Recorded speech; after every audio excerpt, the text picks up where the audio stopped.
जनवरी 10मा स्विजरल्यान्डको जेनेभामा अमेरिकी परराष्ट्र राज्यमन्त्री वेन्डी शर्म्यान र रुसी समकक्षी सर्गे र्याबको बीच युक्रेन तथा अन्य विषयमा 3 चरणमा चलेको वार्तामा पश्चिमा राष्ट्र केही लचिलो देखिएको छ। तर रुसले राखेको मुख्य मागलाई पश्चिमले सम्बोधन नगर्ने अड्डी लिएकाले वार्ताको सकारात्मक परिणाम भने आउन सकेको छैन। दर्शकवृन्द, आउनुहोस् आजको यस श्रृङ्खलामा हामी युक्रेनका सम्बन्धमा कुनै निकास नआएमा युद्धलाई पनि नकार्न नसकिने स्थिति छ। आज हामी यसैको बारेमा चर्चा गर्नेछौँ। त्यसो त रुसका कतिपय मागका विषयमा चर्चा समेत नगर्ने भनेको पश्चिमले पछिल्लो वार्तामा केही विषयमा लचिलोपना देखाउने सङ्केत दिएको छ। RT.com मा प्रकाशित कोमरसान्ट पत्रिकाकी विशेष संवाददाता एलेना चेर्नेन्कोले गरेको विश्लेषणमा उल्लेख गरिए अनुसार क्षेप्यास्त्र प्रणाली तैनात गर्ने विषयमा पारस्परिक सीमा निर्धारण गर्नका लागि सम्झौता गर्न रुस र पश्चिमा राष्ट्र लचिलो बनेका छन्। त्यस्तै सैन्य अभ्यासको दायरा घटाउनका लागि पनि उनीहरू लचिलो बनेको देखिएको छ अनि दुई पक्ष बीचको सैन्य स्तरको संवादलाई पुनः सुरु गर्ने विषयमा पनि लचिलोपना देखिएको छ। तर युक्रेनलाई नेटोको सदस्य बनाउन नहुने र नेटोको थप विस्तार गर्न नहुने भनी रुसले राखेको माग पूरा नगर्ने अड्डी नेटोले लिएको छ। त्यसो त परिस्थिति अहिले पनि तनावग्रस्त र पूर्वानुमान गर्न नसकिने अवस्थामा छ। रुसको मुख्य माग नै अमेरिका र नेटोले पूरा गर्न नमानेकाले वार्ता अगाडि बढ्न नसक्ने गरी गतिरोधमा फँसेको रुसका परराष्ट्र राज्यमन्त्री र्याबकोभले बताए। यही विषयमा वार्ताका लागि फेरि बसिरहनुको औचित्य नरहेको समेत उनको भनाइ छ। त्यसभन्दा पनि खतरनाक कुरा त रुसका राष्ट्रपति भ्लादिमिर पुटिनलाई सैन्य विशेषज्ञहरूले विभिन्न विकल्पका विषयमा अवगत गराएको र्याबकोभले जानकारी दिए। कूटनीतिलाई प्राथमिकता दिनुपर्ने भने पनि र्याबकोभले सैन्य विकल्प समेत खुल्ला रहेको सङ्केत गरेकाले युक्रेनका सम्बन्धमा कुनै निकास नआएमा युद्धलाई पनि नकार्न नसकिने स्थिति छ। रुसले युक्रेन सीमा नजिक आफ्ना सैनिक तैनाथी गरेर नेटोलाई दबावमा राख्दै अन्य किसिमका लाभहरू लिन खोजेको भनी कतिपय पश्चिमी विश्लेषकहरूले बताएका थिए। तर उनीहरूको विश्लेषण आधारहीन साबित भयो किनकि रुसले आफूमाथिको भू सुरक्षा जोखिमलाई बार्गेनिङ गर्ने हतियार नभई गम्भीरताका साथ लिने गरेको छ। रुसको सीमाबाट नेटोलाई पुरै हटाउने पुटिनको अभिलाषालाई पश्चिमले स्वीकार नगरुन्जेल युक्रेनमाथिको दबाव कायम रहने स्पष्ट सङ्केत पाइन्छ। आफ्नो भू सुरक्षा स्वार्थ पूरा गर्नका लागि युरोपको सुरक्षा संयन्त्रमा नै आमूल परिवर्तन ल्याउन रुसले कोसिस गरिरहेकाले पश्चिमले त्यसलाई सहजै मान्ने देखिँदैन। यस्तो गतिरोध कायम रहेपछि युद्धको सम्भावना बढ्दै गएको छ। OSCE बैठकमा पोल्यान्डका परराष्ट्र मन्त्री जिबिन्यु राउले विगत 30 वर्षमा पहिलो पटक युरोप युद्धको मुखमा पुगेको बताएका छन्। उक्त बैठकपछि OSCE का लागि अमेरिकी राजदूत माइकल कार्पेन्टरले युद्धको दुन्दुभी चर्कोसँग बज्न थालेको अनि भाषा समेत कर्कश बन्न थालेको बताए। उनको भनाइले पनि युद्धतर्फ नै सङ्केत गरेको छ। पश्चिमको जिद्दीका कारण यो स्थिति आएको हो भन्न सकिन्छ, जसको पृष्ठभूमि यस्तो छ। शीत युद्धको समयमा बनाइएका संगठन नेटो र वार्सा प्याक्टको औचित्य शीत युद्धको अन्त्यपछि सकिएको थियो। सन् 1991 मा वार्सा प्याक्ट अन्त्य गरिँदा नेटोलाई पनि भङ्ग गरिनु पर्थ्यो। त्यसो गर्नुको साटो नेटोलाई युरोपेली सुरक्षाको आधार स्तम्भ बनाइयो अनि अमेरिकाको क्लिन्टन प्रशासनले नेटोलाई विस्तार गर्ने र पूर्वी युरोपका मुलुकहरूलाई पनि समेट्ने कदम चाल्यो।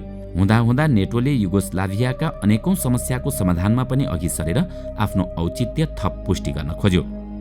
त्यसो त नेटोले आफ्नो उपस्थितिबाट रुसलाई सुरक्षा जोखिम नहुने भनी आश्वस्त पार्नका लागि सन् 1997 मै नेटो रसिया फाउन्डिङ एक्ट ल्याएको थियो। कोसोभो युद्धपछि सन् 2002 मा नयाँ नेटो रुस बडापत्र निर्माण गरियो। त्यस समयमा रुस र पश्चिमले आतंकवाद विरुद्धको लडाईँ तथा अफगानिस्तान युद्धमा सहकार्य समेत गरेका थिए।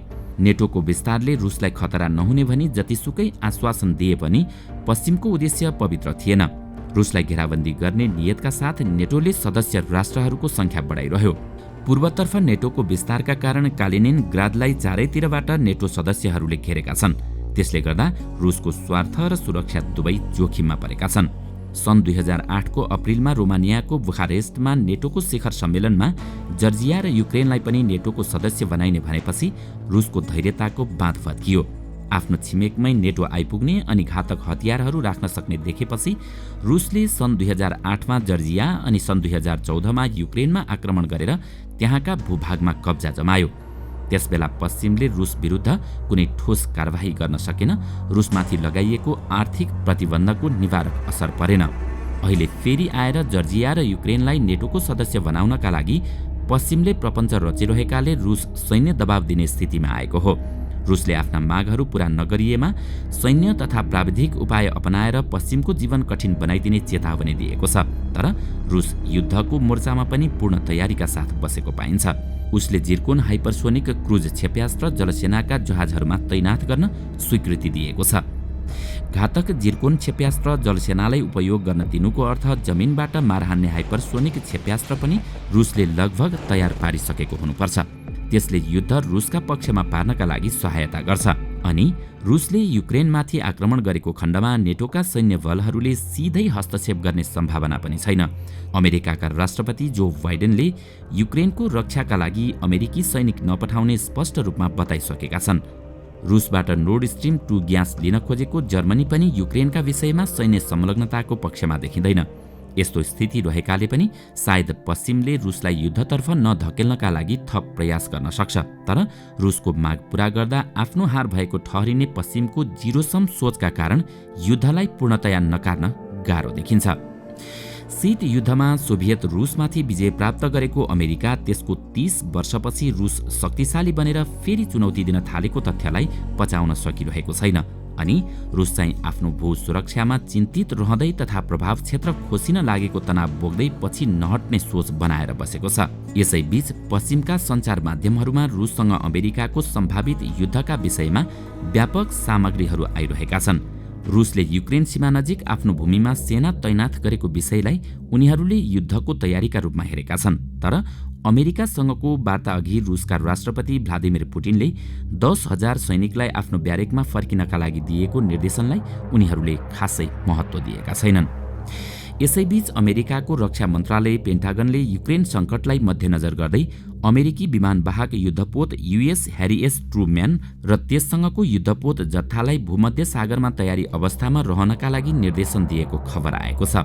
त्यसका साथै नेटोका सुप्रिम कमान्डर तथा युएस युरोपियन कमान्डका प्रमुख जनरल टड बोल्टर्सले रोमानिया र बुल्गेरियामा नेटो सदस्यहरूका ब्याटल ग्रुप अर्थात् सैन्य इकाइहरूको सङ्ख्या बढाउने योजना बनेको बताएका छन्। रुसले युक्रेन नजिक गरेको गतिविधिलाई विचार गर्दै यस्तो योजना बनाइएको उनको भनाइ छ। रुसलाई घेराबन्दी गर्नका लागि रणनीतिक रूपमा महत्त्वपूर्ण कृष्ण सागरमा नेटोले आफ्नो सैन्य स्थिति बढाउन खोजेको बोल्टर्सको बयानमा स्पष्ट हुन्छ।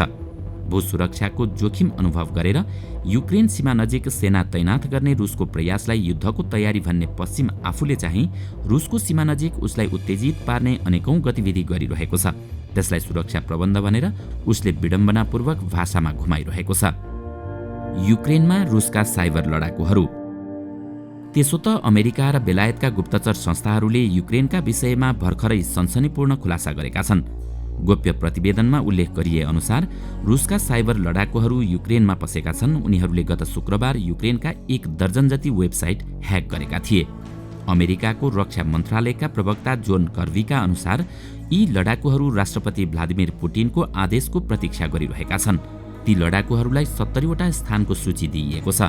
रुसले सन् 2017मा पनि युक्रेनको महत्त्वपूर्ण साइबर ठेगानामा आक्रमण गरेको थियो। उता बेलायतको हाउस अफ कमन्सको डिफेन्स कमिटीका अध्यक्ष टोबाइस एल्वुडले बेलायती गोप्य प्रतिवेदनलाई उद्धृत गर्दै युक्रेनमाथि रुसको आक्रमण केही दिनमै हुने बताए। रुसले जेनेभा वार्ता विफल भएपछि युक्रेनको घेराबन्दीलाई बढाएको छ। रुसले छद्म आक्रमण गर्ने पश्चिमको दाबी छ। अमेरिका र बेलायतका सैन्य विशेषज्ञहरूका अनुसार युक्रेन सीमामा रुसले कैयौं महिनादेखि घेराबन्दी गरिरहेको छ। युक्रेन सीमामा रुसका लगभग 1 लाख सैनिक, 12,000 ट्याङ्क, 300 लडाकु विमान, 1600 तोप, 240 हेलिकप्टर, 75 वटा जहाज र 6 पनडुब्बीहरू तैनाथ छन्। रुसको रक्षा मन्त्रालयले यो आत्मरक्षाका लागि गरिएको तैनाथी भनेको छ। तर सैन्य विशेषज्ञहरूका अनुसार युक्रेनलाई 3 तर्फबाट घेराबन्दी गर्ने रुसको रणनीति अन्तर्गत तैनाथी गरिएको हो। रुसले सन् 2014मा युक्रेनमाथि आक्रमण गरेर क्राइमिया हात पारिसकेको छ। त्यसो त रुसले पूर्व सोभियत सङ्घमा रहेका मुलुकहरूमा आफ्नो प्रभाव कायम रहनुपर्ने सोच राख्ने गरेको छ। अरू मुलुकभन्दा पनि छिमेकमै रहेका युक्रेन, बेलारुस, जर्जिया र पोल्यान्डप्रति रुस बढी संवेदनशील छ। नेटोले रुसका छिमेकीहरूलाई सदस्य बनाउनुमा शान्तिपूर्ण उद्देश्य रहेको भने पनि रुसले नेटोको आशयलाई शङ्काको दृष्टिकोणले हेर्ने गरेको छ। दर्शकवृन्द, तपाईलाई आजको यो श्रृङ्खला कस्तो लाग्यो? हामीलाई कमेन्टमा अवश्य बताउनुहोला। साथै आजको श्रृङ्खला तपाईलाई राम्रो लाग्यो भने लाइक तथा सेयर गरी हाम्रो च्यानललाई सब्स्क्राइब गर्न नभुल्नुहोला र साथमा रहेको बेल आइकन पनि थिच्नुहोस् ताकि हामीले अपलोड गर्ने नयाँ भिडियोको जानकारी सबैभन्दा पहिला तपाईलाई प्राप्त होस्। आजका लागि यति नै। अर्को भिडियोमा अझै रोचक तथ्य लिएर आउने नै छौँ। तबसम्मका लागि बिदा दिनुहोस्। नमस्कार।